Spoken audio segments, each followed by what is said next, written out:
우리 옆에 계신 분들 안녕하세요 한번 인사하겠습니다. 안녕하세요. 다시 한번 인사하겠습니다. 우리 이 교회 건물로 교회를 옮긴 지 거의 10년은 아직 안 됐지만 오랜 기간이 지나가고 있는데 아마 처음으로 이번 안작대 화요일에 정교인 체육대 우리 코인원이야 교제를 가지게 됩니다. 옆에 계신 분들 한번 또 눈을 한번 바라보면서 화요일에 뵙겠습니다. 한번 인사하겠습니다. 화요일에 뵙겠습니다. 화요일에 뵙겠습니다. 어, 웬만하면 다 나오셔가지고 요 옆에 교회 바로 옆에 있는 공원에서 하는 것이니까 편한 마음으로 다 와서 성도의 교제를 오랜만에 나누는 귀한 찐한 시간 됐으면 좋겠습니다. 우간다라는 아프리카 나라에 이름도 생소하지요. 케파 샘팡기 목사님이 계십니다. 지금 소천하셨는지 지금도 계신지는 저는 정확하게 모르겠어요. 저는 이분을 그의 책 형제를 위하여 깨어지는 삶이라는 책을 통해서 이분을 만났습니다. 이 조그만 책자에 유난히 많이 나오는 단어가 뭐냐, 한글로 하면은 깨어짐이라는 단어를 참 많이 쓰시더라고요. 이렇게 책의 한 내용은 밝히고 있습니다. 깨어지지 않는다면 우리는 하나님에게 아무런 쓸모가 없습니다.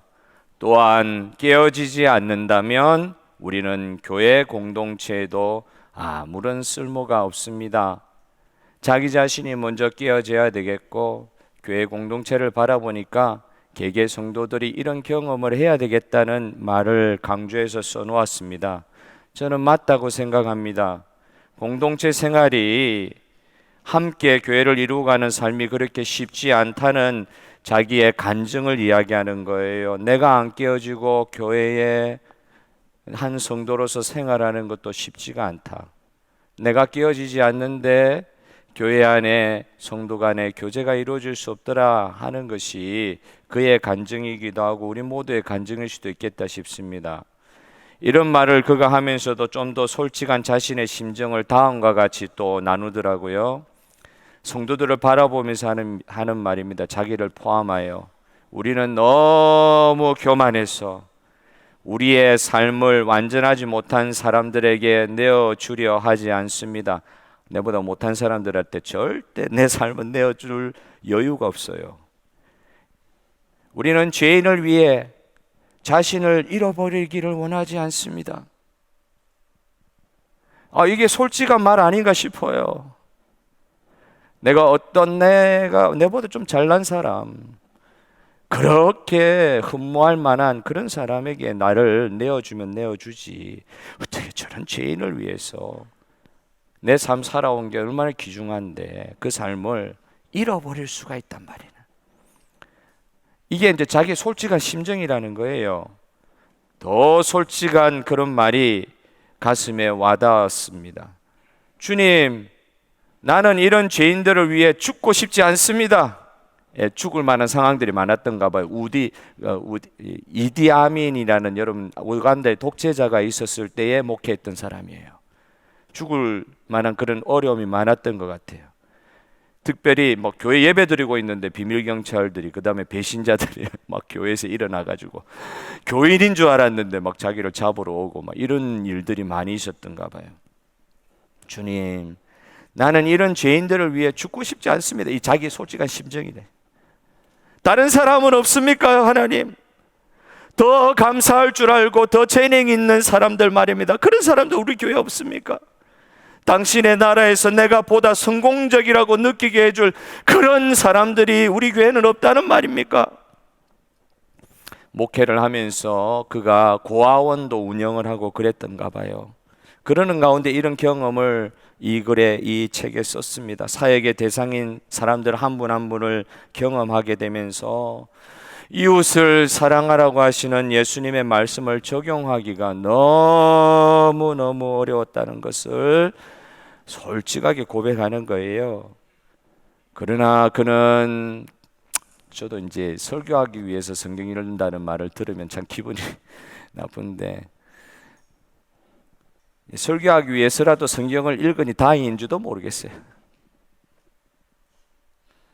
그런데 성경을 보면은 이런 현실이 있음에도 불구하고 이 성경을 우리가 보면은 예수님과 교제하는 삶은 반드시 이웃을 사랑하는 삶과 자연스럽게 연결되어 있습니다. 성경은 그렇게 이야기합니다. 그러니까 자기 마음은 이렇게 막 부딪히는 게 많아도 결국 성경을 읽고 그 책의 마무리를 이런 식으로 결론 짓고 있는 걸 보았어요. 그리스도는 우리의 개인적인 경건을 위해 죽으신 것이 아니라, 내 신앙, 내 구원을 위해서 죽으신 것이 아니라 막대한 값을 치르시고 하나님의 관계, 이웃과의 관계를 위해 죽으셨습니다. 첫째는 예수님이 우리를 위해 죽으심으로 거룩한 하나님과 우리의 관계가 회복된 줄 믿습니다. 그것만 기억하면 안 된다. 거룩한 하나님과 우리의 관계가 회복된과 동시에 또 어떤 일을 이루셨느냐?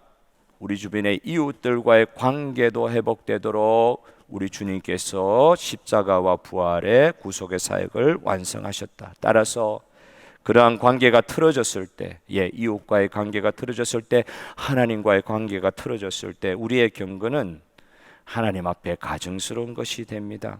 이런 식으로 결론을 써놨더라고요. 그렇습니다. 복음은, 우리 주 예수 그리스도의 복음은 하나님과의 관계, 이웃과의 관계를 새롭게 시작하게 하신 사건입니다. 우리 삶 가운데 사건입니다. 이 복음은 죄성을 가진 우리에게는 엄청난 도전일 수가 있어요. 오늘 저와 여러분이 나눌 말씀을 통해서 그 도전하는 삶, 즉 이웃을 사랑하는 삶이 오히려 하나님이 주시는 큰 은혜를 누리게 하실 하나님이 주신 복된 뜻임을 확인하는 시간 되시기를 기도합니다. 첫째로 우리가 생각해 볼 것은 도대체 누가 내 이웃이냐 이 말이에요. 누가 내 이웃이냐. 성경이 말씀하시는 이웃을 사랑하라 그러시는데 도대체 누가 내 이웃이냐 하는 말입니다.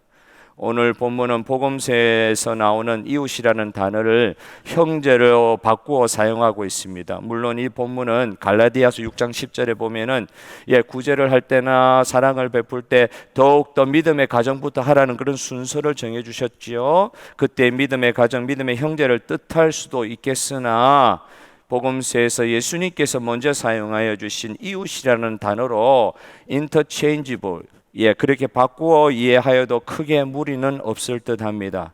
오늘 본문 요한일서 3장 15절의 말씀, 그 형제를 미워하는 자마다 살인하는 자니 살인하는 자는 영생이 그 속에 거하지 아니하는 것을 너희가 아는 바라.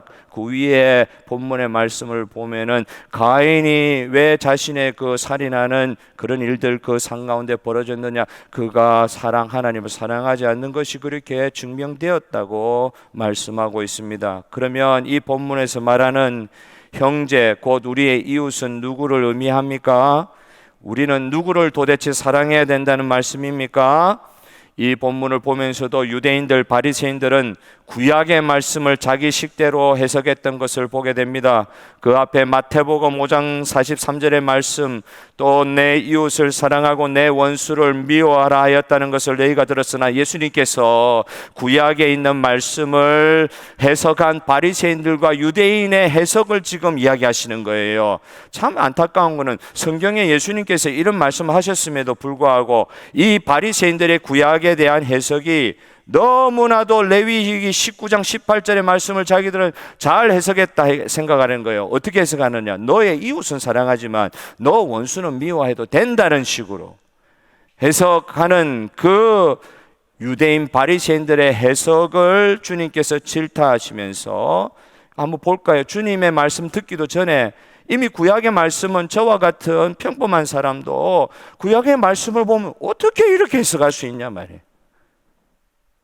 이웃은 사랑하고, 네 아는 사람은 사랑하고, 네 친구는 사랑하고, 너의 원수는 미워하라.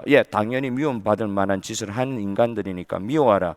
그런 말에 그러면은 비슷한 말이라도 구약 성경에 쓰여 있어야 되는데 레위기 19장 18절의 말씀은 그렇게 말씀하지 않고 있습니다. 저같이 평범한 사람도 그렇게 복잡하게 해석할 필요도 없어요. 그런데도 분명히 그들의 해석이 잘못된 거예요. 원수를 갚지 말고 동포를 원망하지 말며, 이게 구약의 말씀이에요. 너의 이웃 사랑하기를 너 자신과 같이 사랑하라. 나는 여호와이니라. 원수 갚지 말라는 말 하셨어요. 그런데 바리새인들은 이 말씀을 가지고 이웃은 사랑할 것이지만 원수는 미워해도 된다는 식으로 구약의 말씀을 완전히 왜곡합니다. 왜곡을 해요. 자기식으로 해석하는 거예요. 예수님께서는 이들의 왜곡을 전적으로 거부하시면서 다음과 같이 말씀하셨습니다. 마태복음 5장 44절, 나는 너희에게 이르노라. 그런 식으로 해석하는 사람들이 많지만 나는 너희에게 이르노라. 너희 원수를 사랑하며 너희를 박해하는 자를 위하여 기도하라. 예수님은 구약의 모세를 통하여 하나님께서 주신 말씀, 이웃을 너의 자신 사랑하듯이, 너 몸 사랑하듯이 너의 이웃을 사랑하라는 구약의 말씀을 복음 안에서 더 넓게 확장하여 해석하고 말씀을 선포하고 계십니다. 이 이웃의 범주에 누가 들어가느냐? 이웃의 범주에, 이웃을 내 몸과 같이 사랑하라 하셨을 때 이 이웃의 범주에 누구까지 들어가느냐?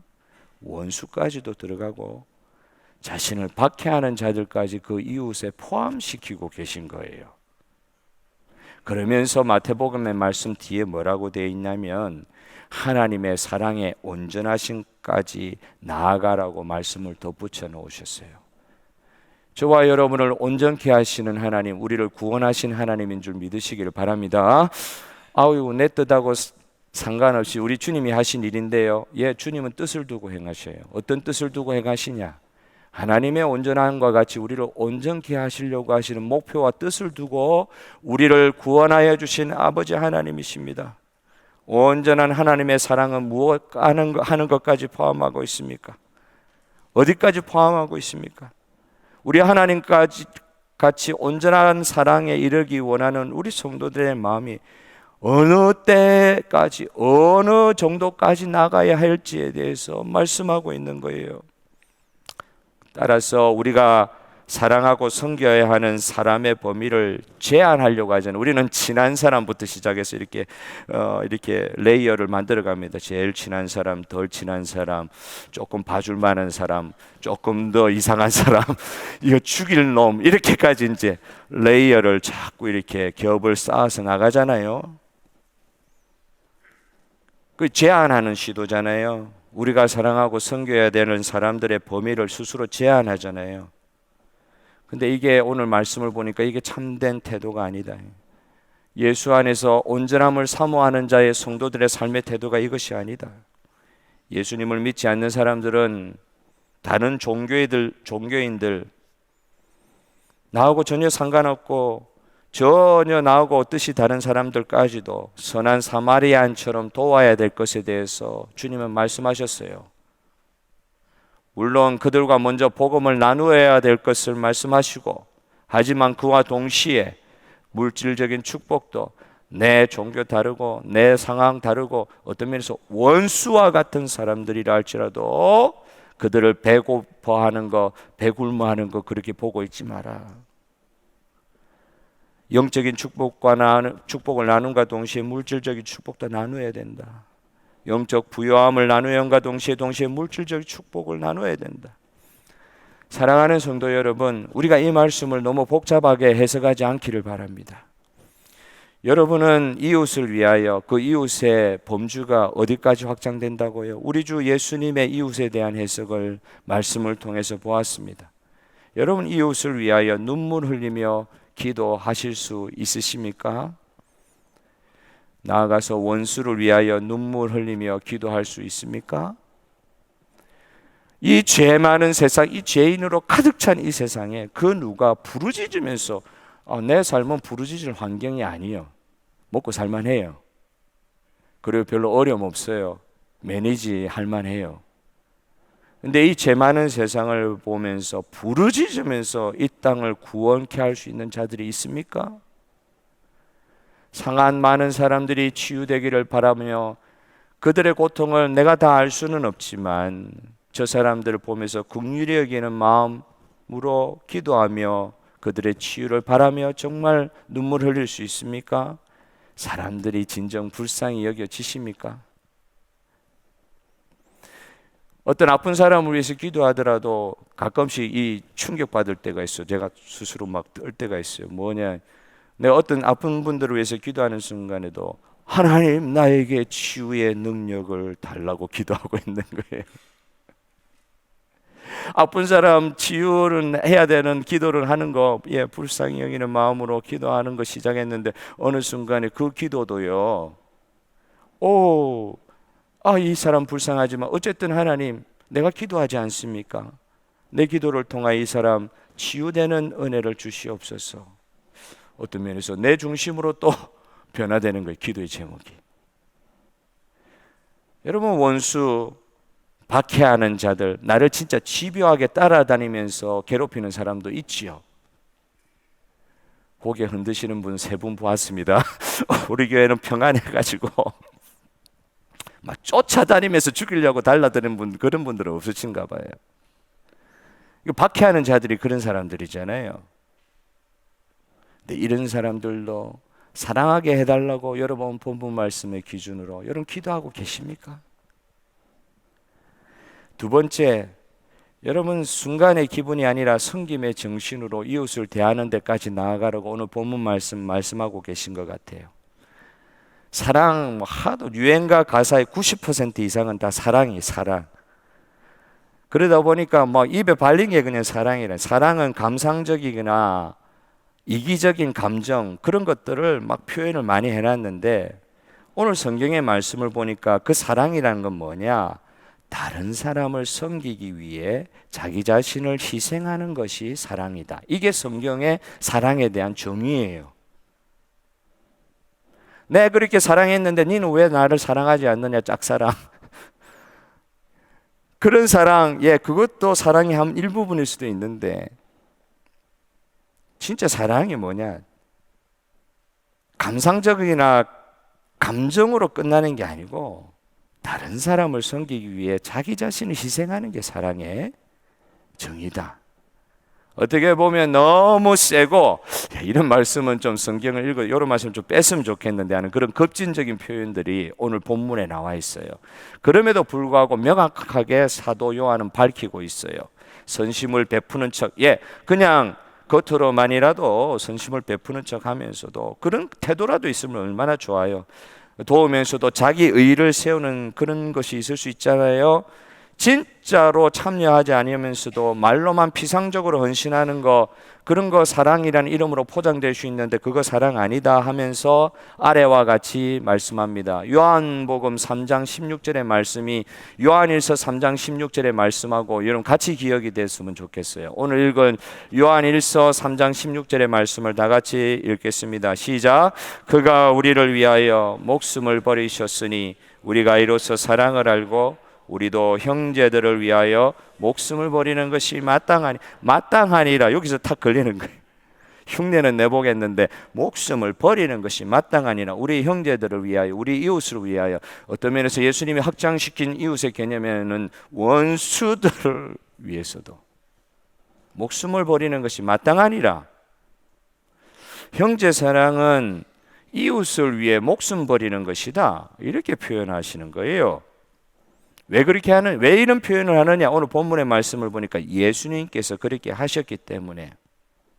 언제 우리를 위해서 그렇게 하셨느냐? 우리가 예수님과 완전히 하나님과 원수 되었을 때 예수님께서 우리에게 대한 자기의 사랑을 확증하셨다고 하셨잖아요. 우리가 원수 되었을 때에 우리를 위해서 그 사랑을 표현해 주셨다고 했잖아요. 이런 것은 좋을 때는 잘해주고 나쁠 때는 좀 덜해주고 기분에 따라 움직이는 사랑의 표현이 아닙니다. 항상 섬기는 정신으로 이웃을 대하라고 하는 그 개념에 대한 아주 레디컬한 표현입니다. 남을 나보다 더 낮게 여기면서 내가 종처럼 다른 사람이 종이 되어주기를 바랐는데 아니요, 내가 종처럼 다른 사람을 대할 수 있는 것인가? 다른 사람 이웃을 위해서 목숨을 버리는 것보다 더한 사랑의 표현이 있겠습니까? 우리가 더 나아가 불특정 다수를 위해서 목숨 버리는 사람 의인이라고 그렇게 칭하는데, 일본에서 지하철에 떨어지는 사람 건져주고 자기가 대신 지하철에 깔려서 죽은 사람 이름도 기억이 안 납니다. 그 사람 의인이라고 칭송하고 그러잖아요. 일본이라는 나라에서도, 원수 같은 나라에서도 의인이라고 칭찬합니다. 불특정 다수에게 그렇게 하는 사람. 그런데 어떤 면에서 박해하는 사람, 나를 싫어하는 사람, 원수에게까지. 그런데 더 나아가 그런 사람들을 위하여 목숨을 버리는 것이 마땅하니라. 왜 이런 표현을 주님께서 하시는가? 사랑을 피상적으로 생각하지 않게 하시는 하나님의 극약 처방이라 할까요? 이 시대의 말로 표현되는, 노래로 표현되는 사랑이 얼마나 홍수와 같이 많이 있습니까? 극약 처방과 같이 말씀하시는 것 같아요. 사랑은 다른 사람을 섬기기 위해 자신을 내어주는 희생적인 행동임을 이 본문은 가르쳐주고 있습니다. 형제를 위해서 목숨을 버리라는 부르심은 좀 쉽게 이해가 되지는 않아요. 우리가 어떻게 이렇게 살 수가 있어요? 하지만 이 말씀은 좀 더 넓은 의미로 해석할 필요가 있겠습니다.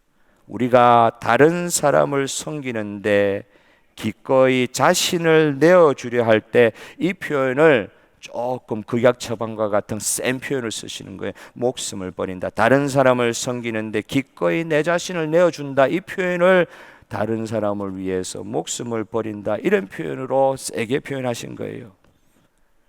어떤 사랑을 말씀하시는 겁니까? 주는 것도 없고 섬기는 것도 없는 곳에는 우리가 아무리 크게 나팔을 불고 그게 사랑이라고 해도 그 사랑이라고 이해하는 사람도 없고 거기에 감동받는 사람도 없다. 우리가 예수님 믿게 된 이유는 예수님의 사랑에 감동되어서 이 자리에 온 줄로 믿습니다. 할렐루야. 누가 쉽게 해서 이 자리에 올 수 있겠어요? 예수님의 사랑에 감동되어서 온 거 아닙니까? 그 예수님의 사랑은 표현하실 때 실제적인 희생을 보여주신 거 아니에요. 받을 만한 자격이 없는 인간에게 죽이시는, 자기 자신을 죽이시는 실제적인 희생으로 보여주신 것이 예수님의 사랑이잖아요.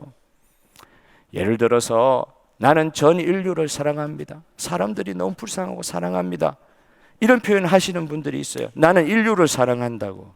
나는 우리 공동체를 사랑한다고. 근데 그렇게 전체 인간들은 사랑한다고 이야기하는데 가장 가까운 사람들과는 원수가 되는 현상을 어떻게 해석하겠습니까, 우리가? 사실 우리는 인류를 사랑한다, 사람들을 사랑한다, 이런 개념적인 말을 할 때는요, 차라리 그냥 아무도 사랑하지 않겠다 말하는 것이라고 생각할 수도 있겠어요. 여러분, 오늘 설교 듣고 나서 우리 사랑합니다. 예, 저도 뭐 의지적으로 사랑을 표현하다 보면 감정도 솟아나온다 이런 걸 많이 배워가지고 뭐 안아보기도 하고 안 친한 사람도 자꾸 악수하려고 타치하려고 그러고 그러면서도 마음이 따로 가 있단 말이에요. 모든 사람 다 사랑할 수 있다고 이야기한단 말이에요. 근데 한 사람을 사랑하지를 못해요. 오늘 이 설교를 듣고 나서 여러분 한번 이번 한 주간에 뭐 거창한 적용하지 마시고 그다음 여러 사람 생각하지 마시고 뭐 가능하면 조금 소원했던 사람도 좋고 조금 더 은혜를 받으신 분들은 저의 말로 여러분을 설득시킬 생각은 전혀 없습니다. 그렇게 될 수도 없고 성령 하나님께서 여러분의 마음을 쓰다듬어 주시면 그 누군가 한 사람에게 다가가시는 한 사람을 사랑하는 적용을 이번 한 주간에 여러분 한번 만들어 보시는 축복된 시간 되시기를 주님의 이름으로 축복합니다. 너무 거창하게 말하는 사랑일수록 진짜 말뿐일 가능성이 많아요. 한 사람에게 하면 좋을 것 같아요. 한 사람에게. 소론에서 말씀드린 케파 셈판기 목사님, 우간다의 목사님 경우처럼 불완전한 사람들 속에서 나를 온전히 전신에 전부 다 자기가 섬기는 사역의 현장을 보니까 뭐 비밀 경찰들이 그득하고 그런 사람들 가운데 나를 온전히 맡긴다, 공동체에 나를 맡긴다, 그들을 사랑한다고 표현한다. 어떨 때는 총을 들고 딱 목사 방에 들어가 가지고 그 자리에서 죽이려고 하는 그때에 기도하면서 살아나는 이야기도 간증으로 써놨더라고요. 불완전한 사람들 속에서 나를 온전히 그들에게 맡기고 나를 내어주고 하는 거, 이거 쉽지 않다. 솔직한 고백이에요. 그러면서 뭘 경험하느냐? 깨어질 수밖에 없더라. 깨어질 수밖에 없더라. 내 자신이 완전 와장창 깨어지면서 내 개인이 완전히 주님의 은혜 가운데 완전히 깨지면서 이 은혜 가운데 이렇게 막 붓고 은혜 가운데 더 이렇게 일치월장하고 막 빛이 보이고 이런 결과들이 막 공동체 안에서 교회 안에서 생길 것 같은데, 그게 아니고 자신이 공동체 안에서 예수님의 사랑을 받아 다른 사람은 선결력 하다 보니까 완전히 다 깨어져 버리면, 완전히 다 깨어져, 처절하게 깨어지고, 그러면서 내가 공동체 안으로 들어가게 되더라. 이런 그의 경험이 오늘 본문의 말씀처럼 예수님처럼 목숨을 버리는 행동같이 보일 수 있을 것 같아요. 얼마나 허무합니까? 준비도 안 된 사람들, 원수인 사람들을 위해서 내가 먼저 목숨을 버렸던 예수님의 그 모습, 그렇게 하려고 하다 보니까, 이 본성의 죄인인 인간이 그렇게 하려고 하다 보니까 깨어진다. 산산이 조각나지 않으면 그런 자리까지 갈 수 없다. 이런 고백할 수밖에 없었어요. 그러려고 하니까, 준비도 안 된 사람들 위해서 내 목숨을 내어준다고요. 네, 진짜 내어주려고 하니까 너무너무 아까워요. 내가 이때까지 살아온 삶이 너무너무 아까워요. 그렇게 하려고 하니까 너무 힘든 거예요. 그러나 이 말씀에 순종하여 적용했던 그 삶의 결과는 강력합니다. 이웃을 위해 자신을 내어주는 말씀 적용에는 열매가 많은 줄 믿으시기를 바랍니다. 본문을 아침마다 새벽마다 민수기 본문을 보면서 며칠 동안 계속해서 우리 공동체에게 주시는 말씀과 같이 느껴진 것이, 모세와 같은 사람이 오늘날 이 시대에 필요하고, 아론과 같은 사람, 아론은 사실은 금송아지 만들었던 자격 없는 사람이잖아요. 모세도 사람 죽였던 사람이잖아요. 그런 사람을 리더들로 세워가지고 이스라엘 백성을 이끌어 가시는 상황 가운데 일어난 일, 이스라엘 백성은 계속 불평합니다. 나단과 아비람이 다 그 가족들마저 250명마저 불태워 죽이고 반란하면서 그냥 땅이 그들을 삼키는 거 보고 나서도 모세 아론 세워놓고 너희가 사람 죽였지, 하나님이 그렇게 하셨는데 네가 사람 죽였다 이러면서 돌을 들어가지고 또 모세와 아론을 쳐 죽이려고 하는 백성들을 보면서 하나님이 또 모세에게 이야기합니다. 여러 번 이야기하셨거든. 그렇게 뭐라고? 내가 쓸어버릴란다. 모세에게 대놓고 이야기하셨어. 그것도 여러 번. 왜? 그럴 실만 하잖아요.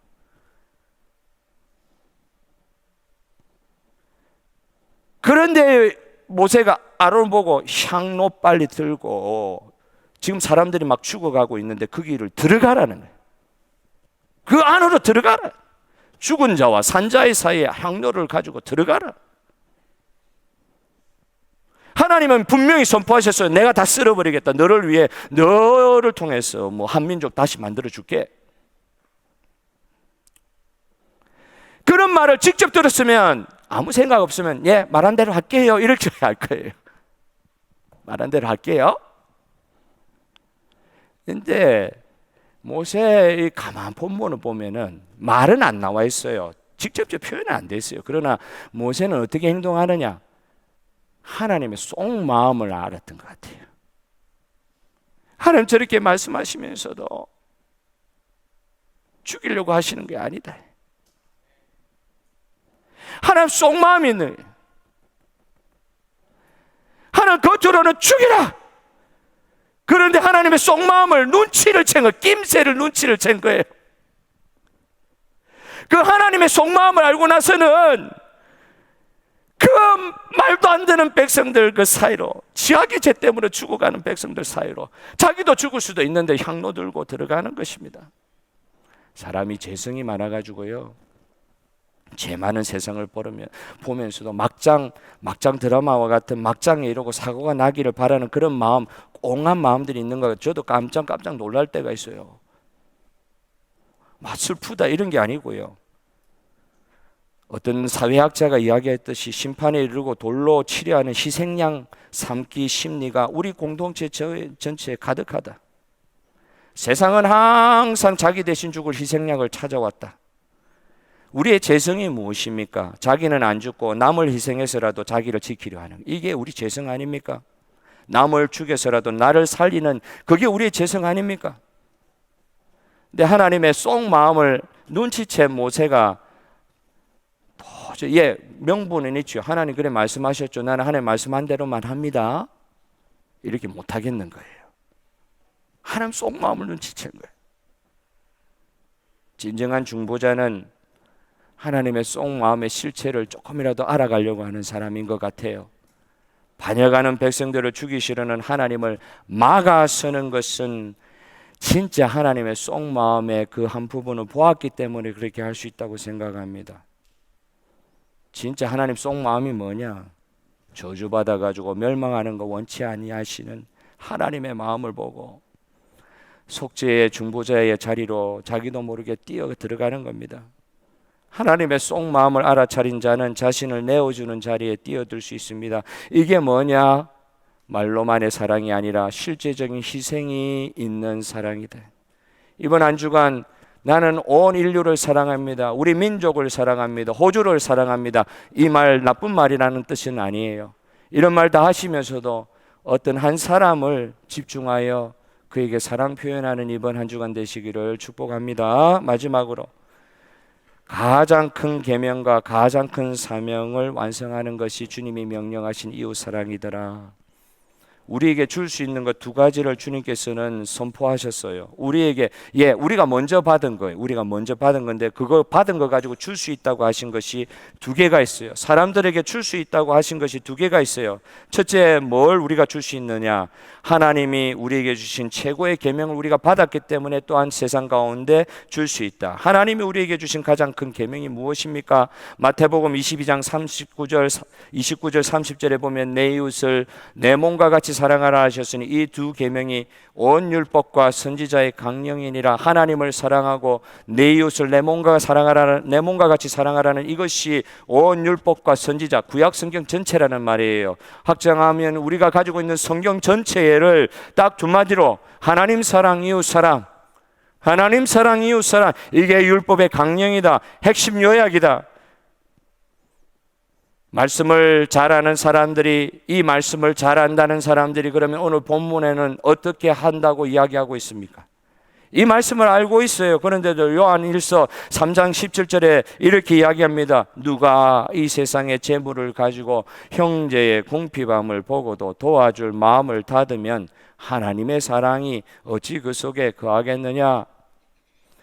하나님을 사랑하고 이웃을 사랑하라. 그 말씀 성경 전체의 핵심 요약이라고 볼 수 있는데 그 말씀을 순종하려고 가는 백성들의 지금 현 상태를 보니까 사도 요한이, 나이 많은 사도 요한이, 이제 죽을 날 얼마 안 남은 제일 나이 많은 사도 요한, 교회의 제일 어른이 볼 때에 사람들의 마음이 다 닫혔다. 말로만 사랑한대. 뒤에 보면은 말로만 사랑한다는 말이 있어요. 온 인류를 다 사랑한다. 우리 교회를 사랑한다.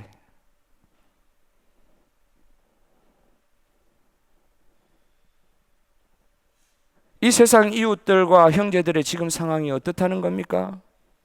궁핍하고 가난한 사람들이 다 남아있는데, 우리의 도움을 받아야 될 사람들이 남아있는데, 춥지? 왜 그래? 옷을 안 입고 다녀? 수술하면 따사롭게 좀 옷 좀 입고 다녀라. 옷이 없는 사람한테. 이렇게 말과 혀로만 사랑을 말하는 것은 하나님의 사랑이 그 속에 없다는 것을 증명한다고 말씀합니다. 미워하는 것, 그걸 살인하는 거라 말씀하셨어요. 미워하여 살인하는 것만 사랑이 없는 것이 아니고 오늘 본문 이후의 말씀, 행동으로 옮겨지지 않는 사랑의 언어가 너무너무 공허하다. 차라리 그 말 안 하는 게 낫다. 하나님이 주신 최고의 계명을 지키지 않는 우리의 실제 모습을 지적하고 계신 본문입니다. 또 하나님 우리에게 주신 게 뭡니까? 우리가 세상으로 향해 나눠줄 수 있다고 주신 하나님 주신 큰 은혜가 무엇입니까? 대사명, 제일 큰 하나님의 사명. 여러분 잘 아시는 마태복음 28장 승천하시면서 제자들에게 주신 대사명, 대계명이 있고 대사명이 있는데, 대사명 우리에게 맡겨주신 일이 뭡니까? 다 같이 읽겠습니다. 시작. 그러므로 너희는 가서 모든 민족을 제자로 삼아 아버지와 아들과 성령의 이름으로 세례를 베풀고 내가 너희에게 분부한 모든 것을 가르쳐 지키게 하라.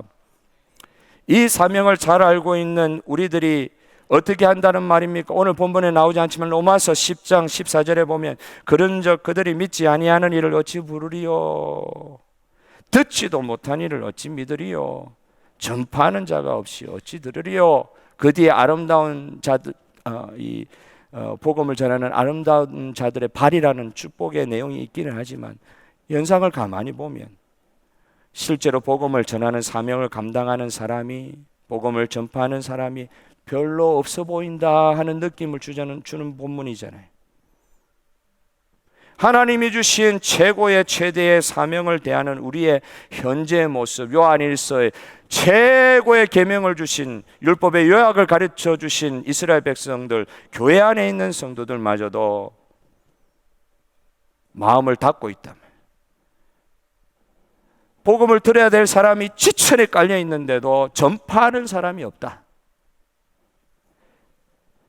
하나님께서 우리에게 최고의 사명과 최고의 계명을 동시에 주셨는데 이게 뭐냐? 이게 하나님의 사랑을 딱 요약하는 것이다. 하나님의 사랑을 이웃에게 전달하는 두 가지 방법, 복음을 전하는 것과 이웃을 우리 자신과 같이 섬기는 것이다. 우리 교회 잘 했다는 말을 이렇게 입으로 이야기하는 것 같아서 이건 상당히 두려운 일이긴 하지만, 제가 담임 목사 되기 전에 당의 결정들이 있어서 우리 교회가 협력 선교사님들, 파송 선교사님들, 선교사님들 선교지 돕는 것 외에 교회 예산의 10%는 항상 교회 예산이 어쨌든 우리가 2023년에 주어지고 2024년에 주어질 텐데 교회 예산 나오는 거에 10%는 어쨌든 떼가지고 구제사역으로 다 돌린다. 아주 귀한 결정을 해주셨어요. 저 너무 감사하게 생각합니다. 복음 전하는 것과 이웃을 섬기는 것, 이 이웃의 원수도 포함될 수 있다. 이 두 가지는 분명히 구분되기도 하고 우선순위가 정해질 수도 있습니다. 그러나 이 둘 중에 하나만을 선택하는 거 아니다 말씀하시고 계신 거예요. 복음 전도와 섬김의 행동이 같이 가는 시드니 중앙장로교회 되게 하여 주시옵소서. 왜? 예수님께서 이 두 가지를 병행하시면서 사역하셨기 때문입니다. 이웃을 사랑하는 최고의 방법이 무엇이냐? 오늘 말씀하여 주신 것과 같이 복음 전도와 우리를 희생하는 섬김의 행동. 여기 뭐라고 해요? 우리 자신을 희생하는, 있어서 나눠주는 거 말고 없는데도 나눠주는 게 이게 희생 아니겠어요? 상황이 안 돼도 내보다 더 어려운 사람이 눈에 보이는데 이 사람이 너무 불쌍해 보인단 말이에요. 예수님의 마음처럼 긍휼의 마음이 든단 말이에요. 그게 희생 아니겠어요? 상황이 돼서 조금 더 붙여 그냥 준다, 이게 아니라 내가 줄 상황이 못 돼도 희생하면서 나눠주는 거, 그게 섬김 아니겠어요? 오늘 우리 주 예수 그리스도의 사랑을 세상 가운데 나누어주는 복음의 귀한 도구로 시드니 중앙장로교회와 성도를 세워주신 주님을 찬양합니다. 주님 오시는 날까지 복음 전도와 우리를 희생하는 섬김의 행동이 계속 우리 공동체 가운데 그 사랑이 뻗쳐져 나가는 우리 교회 되시기를 주님의 이름으로 축복하며